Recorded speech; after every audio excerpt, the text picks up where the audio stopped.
¡Estamos! ¡Comenzamos! Bienvenidas CHICAPIXIES una vez más a mi canal. Hace mucho que no subo un vídeo y es que, bueno, pues no tengo tiempo para hacer vídeos. Estoy mucho más activa en Instagram. Eso sí, para los que no me conocéis podéis seguirme en Instagram, en CHICAPIXIE y en Fernanda Lebrock.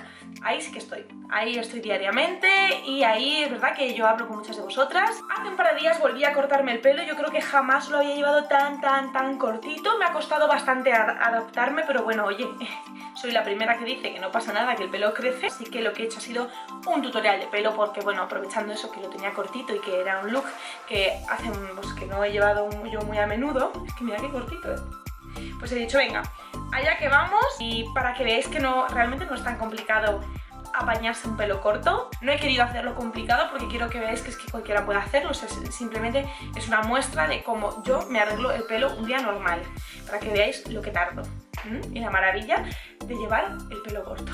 Así que nada, os dejo con el vídeo, espero que lo disfrutéis mucho. Si os ha gustado, darle a like y todas esas cosas y nos vemos por aquí o por Instagram. Antes de irme, quiero que me digáis de qué os apetece que haga los próximos vídeos, porque me habéis preguntado un poquito de todo, como cómo dejar crecer el pelo Pixie. Os han gustado mucho las entrevistas con otras chicas Pixies, así que yo espero poder seguir trayendo más compis de pelo corto por aquí, por el canal. Espero que disfrutéis mucho el vídeo, nos vemos muy pronto en el canal de YouTube y en Instagram, en las redes sociales. Adiós.